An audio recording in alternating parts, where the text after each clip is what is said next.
ప్రపంచ శాంతి కోసం భగవద్గీతని ప్రచారం చేస్తూ మీరు ఈ వరల్డ్ టూర్ చేస్తున్నారు. సో దీనికి ముఖ్య ఉద్దేశం ఏంటి? అండ్ ఈ ప్రయాణంలో మీకు సంతృప్తినిచ్చిన విషయం ఏంటి? బాగా కష్టపడ్డం కానీ లేదా ఆటుపోట్లు ఒకవేళ వచ్చుంటే అవి ఏంటి? అవన్నీ ఉంటాయండి. ప్రతి జీవితంలో సుఖం తర్వాత దుఃఖం, శీతాకాలం తర్వాత వేసవకాలం, ఇట్లా అన్నీ వస్తుంటాయి. సో విజయం తర్వాత అపజయం, వీటన్నిటిని తట్టుకునే శక్తి ఉండాలి. వీటన్నిటిని ఎలా రిసీవ్ చేసుకోవాలో తెలుసుకోగలిగే మానసిక సంసిద్ధత ఉండాలి. అది ఒక్క భగవద్గీత మాత్రమే ఇవ్వగలదు. నేను worked with Eenadu as a journalist for 12 years నా పూర్వాశ్రమంలో. ఆ జీవితానికి ఈ జీవితానికి తేడా ఏమిటని కొంతమంది అడిగితే చెప్తుండేవాడిని. నేను బయటంతా తిరిగి ఇంటర్వ్యూలు సేకరించి పర్టికులర్ టైంకి నేను ఆఫీస్కి వచ్చేసి ఆ ఇంటర్వ్యూ రాసేసి వెంటనే ఇచ్చేయకపోతే అది నెక్స్ట్ డే ప్రింటింగ్కి వెళ్ళదు. అది ఆ రోజు ప్రింట్ అయితే నెక్స్ట్ డే పేపర్లో వస్తుంది.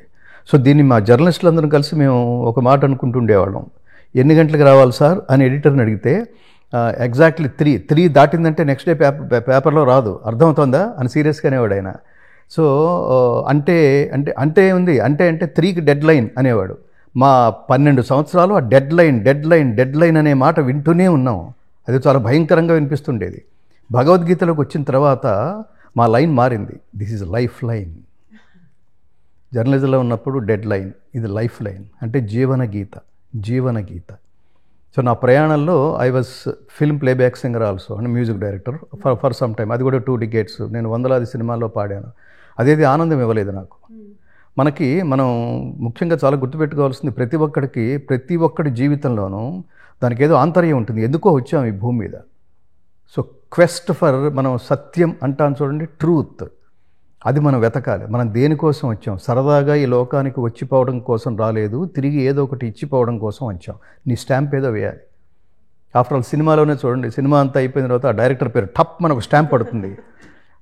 ఏ ఫిల్మ్ బై అని మాట్లాడతారు. మనకు అది అలాంటిది కదా. మనం దాన్ని చాలా తేలిగ్గా తీసుకుని వదిలేస్తాం దాన్ని. It's a serious thing. మనం వెళ్ళిపోయే లోపల మనదంటూ ఒక ముద్ర వేయాలి. ఆ ముద్ర వేయడానికి దేనికోసం పుట్టామో తెలుసుకోవాలి. అందరూ డాక్టర్లు, లాయర్లు, ఇంజనీరు, మీరు సెలెక్ట్ చేసుకోండి. మీకు ఏదో కెపాసిటీ ఉంది. పిపీలికాది బ్రహ్మపర్యంతం అంటాం మనం. చీమ దగ్గర నుంచి పరమాత్ముడు వరకు అమేయమైన శక్తి ఉంటుంది. ఈ నేచర్లో ఉన్న ప్రతి క్రీచర్కి ఒక పవర్ఫుల్ సంథింగ్ ఏదో ఉంటుంది. అదేదో మీరు తెలుసుకోవాలి. అద్దం ముందు నిలబడండి, మిమ్మల్ని మీరు క్వశ్చన్ చేసుకోండి, దేనికి పనికి వస్తారో అనుకోండి. చుట్టూతో సమాజం అంతా ఒక వెబ్లాగా ఉంటుంది. అది కాదు, ఇది కాదు, ఇది అని కనిపించిన ప్రతి వాడు మన డైరెక్షన్ చేంజ్ చేసేట్టుగా మన ప్రభావితం చేస్తూ ఉంటాడు. అది కాదు. కానీ దేనికోసం పుట్టారు? దేనికోసం? ఏది చేయటం వల్ల మన మనస్సు ఆనందం కలుగుతుందో, ఏ పని చేయటం వల్ల మనతో పాటు లోకం కూడా ఆనందిస్తుందో అది ధర్మం, అది కర్మ. దానికోసమే పుట్టాం. ఈ క్వెస్ట్ చిన్నప్పటి నుంచే ఉండాలి. చిన్నప్పటి నుంచి మనకు ఎలా ఉంటుంది? మనకుండదు, తెలియదు. ఎందుకంటే అప్పుడు మనం ఇమ్మెచ్యూర్డ్ దశలో ఉంటాం. బాల అంటేనే అజ్ఞానం అని అర్థం, బాల్య దశ అంటే అజ్ఞాన దశ అని మనకి తెలియదు. సో తల్లిదండ్రులే మనకి నేర్పించాలి. పిల్లలు తల్లిదండ్రులని చూస్తూ ఎదుగుతారు. తల్లిదండ్రులని అబ్జర్వ్ చేస్తూ జ్ఞానాన్ని గ్రహిస్తూ ఉంటారు. నాన్నమ్మతో ఏం మాట్లాడుతున్నాడు, అమ్మ నాన్నతో ఏం మాట్లాడుతుంది, ఇంట్లో వాళ్ళిద్దరు కాన్వర్సేషన్ ఎలా ఉంది, దీన్ని బట్టే వాడు ఒక బాటం లేనికి వస్తాడు. పెళ్లి చేసుకుంటే నా పరిస్థితి కూడా ఇది ఇంతే దరిద్రమేమో అనుకుంటాడు ఒకడు. అమ్మా నాన్న అంటే ప్రేమ అంటే, అనురాగం అంటే ఇదేనేమో, భవిష్యత్తులో నాకు కూడా అమ్మలాంటి భార్య దొరకాలి అని అనుకుంటాడు ఒకడు. సో ఇలా మనం సమాజాన్ని నిరంతరం, మనం ఇండివిజువల్ కాదు, మనం సమాజం. ఇంట్లో ఉంటే మన పేరు ఫ్యామిలీ, అదే ఫ్యామిలీ రోడ్డు మీదకి వస్తే అది సమాజం. సో నా ఇష్టం వచ్చినట్టు పెరుగుతాను, నా ఇష్టం వచ్చినట్టు బిహేవ్ చేస్తాను, నా ఇష్టం వచ్చినట్టు మాట్లాడతాను, మా పిల్లల్ని నా ఇష్టం వచ్చినట్టు పెంచుతాను అనే హక్కు ఈ ప్రపంచంలో ఎవరికి లేదు. నీ పిల్లల్ని సరిగ్గా పెంచితే వాడు బయటికి వెళ్ళి కొన్ని కోట్ల మందిని ప్రభావితం చేస్తాడు, వాడి ఐడియాలజీ. అట్లా ప్రభావితం చేసిన వాళ్ళే త్యాగయ్య, క్షేత్రయ్య, అన్నమయ్య, రామదాసు, శ్రీకృష్ణదేవరాయలు, ఎన్టీ రామారావు గారు, స్వామి వివేకానంద, ఛత్రపతి శివాజీ. ఏంటి స్వామి, ఏంటి మీ క్యారెక్టర్ ఏమిటో చెప్పండి అంటే, నా దేశం ధర్మం అన్నాడు ఆయన. దేహం అనలేదు మధ్యలో. దేశం కోసం అన్నాడు కానీ దేహం కోసం అనలేదు. ధర్మం కోసం అన్నాడు కానీ దేహం కోసం అనలేదు. సో ఈ ఐడియాలజీతో పిల్లల్ని పెంచాలి. నువ్వు లాయర్ అవ్వాలనుకుంటున్నావు, అవ్వు. డాక్టర్ అవ్వాలనుకుంటున్నావు, నేను ఇంజనీర్గా చెప్తుంటాను, నువ్వు డాక్టర్ కావాలంటే 1000 పుస్తకాలు చదవాలి, లాయర్ కావాలంటే 1000 పుస్తకాలు చదవాలి, ఇంజనీర్ కావాలంటే 1000 పుస్తకాలు చదవాలి. కానీ గొప్ప వ్యక్తి ప్రపంచం మొత్తం నిన్ను గుర్తుపెట్టుకుని నిన్ను ఫాలో అయ్యేట్టుగా ఎదగాలంటే ఒక్క పుస్తకం చాలు, దట్ ఈజ్ భగవద్గీత. ఎక్కడో పర్టికులర్ పాయింట్ ఆఫ్ టైంలో అది రియలైజ్ అయ్యాం. అది దానికి మా తల్లిదండ్రులు వాళ్ళు నేను చెప్పినట్టుగానే నా తల్లిగారు శ్రీలక్ష్మమ్మ గారు, ఆవిడ నా చిన్నతనం నుంచే ఈ శ్లోకాలు, స్తోత్రాలు ఇవన్నీ ఆవిడ నేర్పుతుండేది. మా నాయనమ్మ గారు నాకు అసలు ఊహ తెలియని కాలంలో ఆవిడ ఒళ్ళో నేను పెరుగుతున్నప్పుడు నాకు వినిపించినవన్నీ భగవద్గీత శ్లోకాలే. అందులో నా ప్రయత్నం ఏం లేదు. సో సమాజంలో తల్లిదండ్రుల పాత్ర అంత ఉంది. వాడికి ఏది కావాలి వాడికి నిదానంగా పెరుగుతుంటాడు, వాడు పెరిగి స్కూల్లో జాయిన్ అవుతాడు, వాడి మీద సమాజం ప్రభావం అనేక రూపాల్లో ఉంటుంది.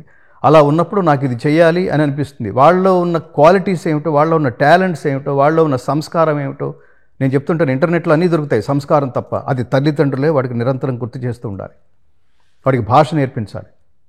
సో మీరు మైత్రేయి గారు, మీరు స్ఫురిత గారు, మీ అబ్బాయిని చూస్తే నాకు చాలా ఆనందం అనిపించింది. వాడు ఇక్కడ పుట్టి అంత తెలుగులో, అంత స్పష్టమైన తెలుగులో మాట్లాడడం ఏంటి? బికాజ్ ఆఫ్ యూ కదా. సో అందుకని మీరు ఉత్త తల్లి కాదు, బంగారు తల్లి. సో అందుకని బాల్యదశ నుంచే భగవద్గీత నేర్పిస్తే ఏమవుతుంది? అసలు ఈ మార్గంలో ఎందుకు వచ్చానంటే అది మనకేదో ఉందిరా, ఈ సినిమా పాటలు పాడి పాడి పాడి పాడి అంటావా ఏమిటది? వాడి చిన్నప్పటి నుంచి తల్లిదండ్రులు నేర్పించాల్సింది ఏమిటి? దేనికి అనాలో నేర్పించాలి వాడికి. అన్నిటికీ అంటే ఎట్లా? సో ఈ విచక్షణ వాళ్ళల్లో పెంపొందింప చేయాలంటే అది తల్లిదండ్రులు they have to spend there valuable time with their most valuable kids. వాడు ప్రపంచం, వాడే భవిష్యత్తు మనకి. ఎందుకు భవిష్యత్తు అంటే వాడిని సమాజం అంతా గుర్తుపెట్టుకుని వాడిని పొగిడి వాడు అసలు ఎంత గొప్పవాడరా అని చప్పట్లు కొడుతుంటే ఆ నెక్స్ట్ లైన్లో కూర్చొని చప్పట్లు కొట్టి నిజంగా సిన్సియర్గా ఆనందించగలిగేది మీరే కదా, తల్లిదండ్రులే కదా. సో తల్లిదండ్రుల తనువు వల్లరి ద్వయికి వన్నియబెట్టు 9 నెలల పంట అంటాడు గుర్రం జాషువా గారు. పిల్లలు ఎవరంటే తల్లిదండ్రులు కలిసి చేసే ప్రేమ వ్యవసాయంలో పుట్టిన 100 సంవత్సరాల పంట. ఎంత గొప్ప ఎక్స్ప్రెషన్ అది. ఆ పంటను ఎలా కాపాడుకోవాలి, ఆ పంటను ఎలా పెంచాలి, ఆ ఈల్డ్స్ ప్రపంచానికి తిరిగి ఎలా ఖర్చు పెట్టాలి. ఈ లోకంలోకి మనం తీసుకోవడం కోసం రాలేదు, తిరిగి ఇవ్వడం కోసం వచ్చాం. Give back to your society. So give back to the society అనే మధ్యలో first you have to your responsibility is to give back to your parents first. That should be the return gift. Return gift అంటే ఇది అర్థం. మన ఎదుర్కొన్నానే మన తల్లిదండ్రులు వెళ్ళిపోతారు, కానీ వాళ్ళు వెళ్ళిపోయే లోపల ఎంత గొప్ప పిల్లాడిని, ఎంత గొప్ప కొడుకుని కన్నా ఆనందం ఇచ్చావురా మాకు, లోకమంతా నిన్ను మెచ్చుకుంటుంటే, లోకమంతా నిన్ను ప్రశంసిస్తుంటే మాకు అసలు మా ఆనందం అంతా ఇంత కాదు నాయన అని కళ్ళు తుడుచుకున్నారనుకోండి. ఇది ఆనందం అంటే. దానికి డబ్బుతోనో మీరు 1000 కోట్లు టార్గెట్ పెట్టుకోండి, ఎందుకు తల్లిదండ్రులకు అది? వాళ్ళకి లేచే ఓపిక లేనప్పుడు ఎన్ని 100 కోట్లు అయితే దేనికండి? వాళ్ళకి కావాల్సింది ఏమిటి? నువ్వు సమాజంలో నువ్వు గొప్ప వ్యక్తిగా, మంచి వ్యక్తిగా, ఆదర్శవంతమైన వ్యక్తిగా, గొప్ప ప్రిన్సిపల్స్ ఉన్న వ్యక్తిగా, సమాజానికి ఒక ఇన్స్పిరేషన్ ఇచ్చే వ్యక్తిగా, ఏ సబ్జెక్ట్ అయితే ఎంచుకున్నావో ఆ సబ్జెక్టు నువ్వే ఐకాన్ అని ప్రపంచం మెచ్చుకునే వ్యక్తిగా. ఐకాన్, ఇది గుర్తుపెట్టుకోండి. జస్ట్ ఆఫీస్కి వెళ్తున్నాం, ఉద్యోగం చేస్తున్నావు, డబ్బు సంపాదించుకుంటున్నావు, దాంతో ఏమిటది? నువ్వు ఒకవేళ ఒక రోజు లేకపోతే నీ ప్లేస్లో ఇంకోటి ఎవడో ఉంటాడు. అది లైఫ్ కాదు. నీ ప్లేస్లో ఇంకొకరిని పెట్టే ముందు వాడికి ఆ సీట్లోంచి వెళ్ళిపోయిన వాడి కథ చెప్పాలి నీ మేనేజర్. ఇంతకుముందు ఈ సీట్లో పలానా వ్యక్తి కూర్చునేవాడు, మేనేజ్మెంట్ అంతా వాడంక చూస్తూ ఉండేది, వాడు లీవ్ కూడా పెట్టేవాడు కాదు. కానీ ఒకరోజు ఎప్పుడన్నా వాడు అవసరం వచ్చి లీవ్ పెడితే, అయ్యో ఇవాళ అతను రాలేదా, తేజ రాలేదా ఇవాళ, ఓహ్ అనుకునేవాళ్ళు. అలా పనిచేసేవాడు అతను. వర్క్ అంటే అది, యోగం అంటే అది, కర్మ అంటే అది. ఆ ఇంట్రడక్షన్ ఇచ్చి నిన్ను కూర్చోబెట్టాలి. అది లైఫ్ అంటే. సో ఆ ఇన్స్పిరేషన్ భగవద్గీత ఇస్తుంది.